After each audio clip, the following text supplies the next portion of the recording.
back from the dead.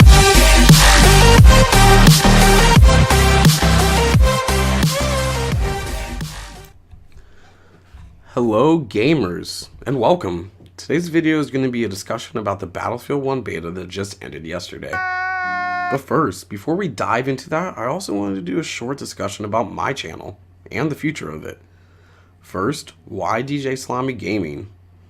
Well, honestly, it's an inside joke between a friend and myself, and perhaps I'll let people know that joke that inspired the name of the channel later on down the line. But for now, it's kind of a secret, I suppose. Next, what is my channel about? Well, I think it's obvious. It's about gaming and the discussion of gaming, and specifically around Battlefield.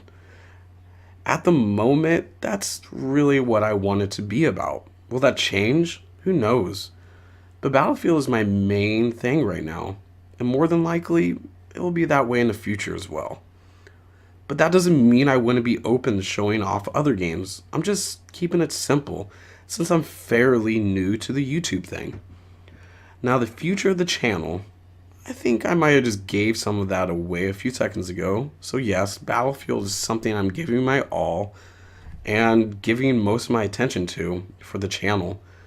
And in the future, I plan on doing montages, discussions, which I'm doing right now, obviously, gameplays, which is in the background right now, and more. And the more part is also a secret because I have a lot planned. So now onward to the main topic. I had a really great time playing the beta. DICE did a really great job of creating a stunning and beautiful game. The map was absolutely enormous, and staring at all the detail they put into it could really get you sidetracked. If I had anything to complain about the map, it would be a lot of times if I spawned at E, I'd find myself alone with no one even nearby because there's a huge gap between E and the rest of the flags. But that's just personal preference. And some people have the same problem, and some don't. And honestly, I don't really see DICE changing anything about that, which is okay, because it's not that big of a deal, and it's not game breaking. The weapons felt very nice, but there's definitely a change from Battlefield 4 to Battlefield 1. And that's due to DICE implementing a few different things to the weapons and the mechanics. Basically, nerfing them, which is a good thing in my opinion, and I actually liked it. The Scout class is really good, and it's very, very good in many ways. I'd have to say it's a powerhouse.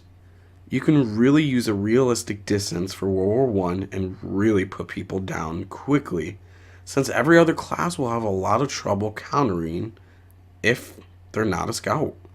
That doesn't mean you can't, but it's definitely more difficult now. The Assault class is very balanced now, which is a really good thing because in Battlefield 4 and previous games, it definitely was the best class and the most obvious class to use. But now, like I said, it's very balanced. It's still a great class, and personally, it's probably one of my favorites still. But it's really balanced. It makes you play a different role than the other Battlefield games. The Assault class is definitely the best class for killing vehicles in the game, which is a big reason why I like it so much, because vehicles play a huge role in the game. And up close combat, you have the obvious advantage. But when you get into the medium to longer ranges, you become pretty useless. And medium range, you can tap fire to get a kill, but it's not super effective.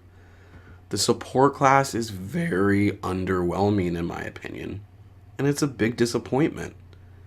And unfortunately, it's my least favorite class, but that's just personal preference. While being able to have unlimited grenades because of the ammo pack is really cool and fun, the class lacks good primaries that can really be effective.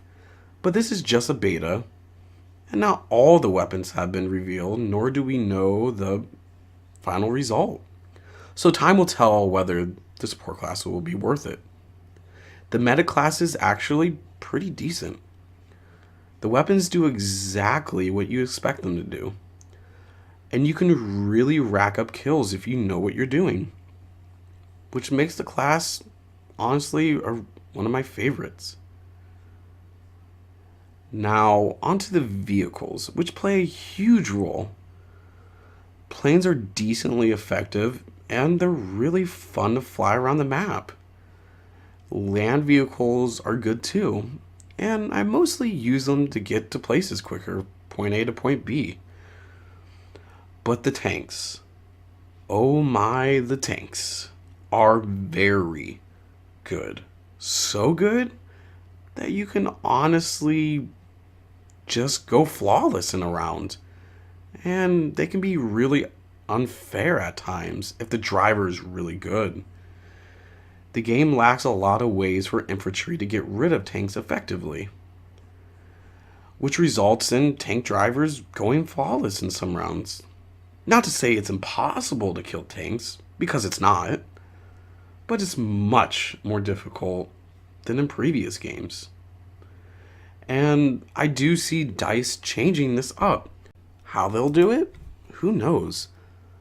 But I think there definitely needs to be a way for all classes to get rid of tanks effectively.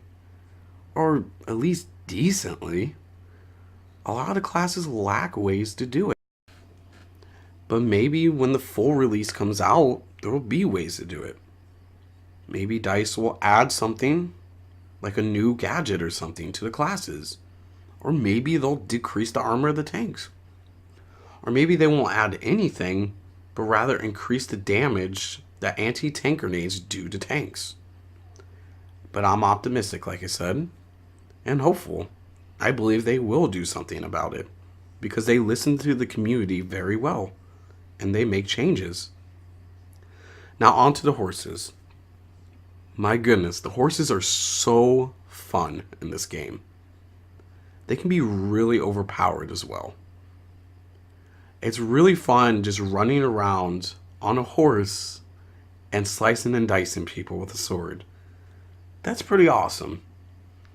And the gun that you use on it is actually pretty accurate as well. Horses is definitely something that I'm excited about to see in the full release. And it's definitely something new, which is really, really good for Battlefield. Adding new things is always good. When you're on the horse, or rather when you spawn on it, you actually get a different armor, an increased armor. And it's a lot harder to kill you. At first, when I was playing the game, I found myself not being able to kill a lot of people that were on the horse quickly. So if you have that issue, it's because they have increased armor. So the class is actually really fun. Do I think it'll be changed at all? Perhaps. It is kind of overpowered.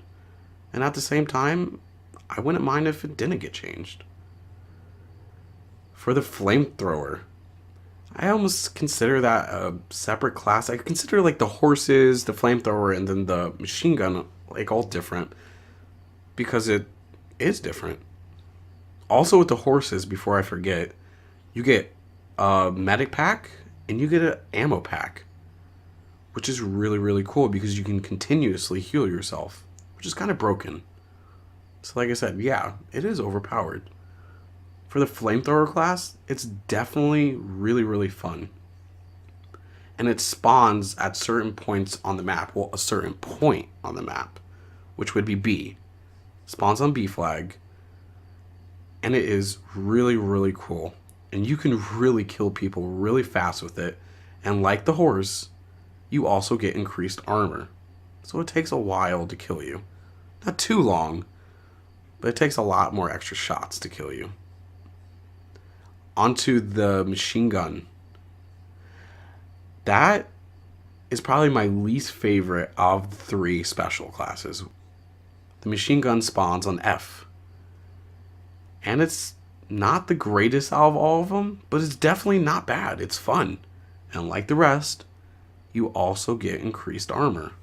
Overall, I had a lot of fun with the beta. Changes need to be made and DICE will do so that the launch will be great. I'm very excited for the release, and I hope everyone else is too.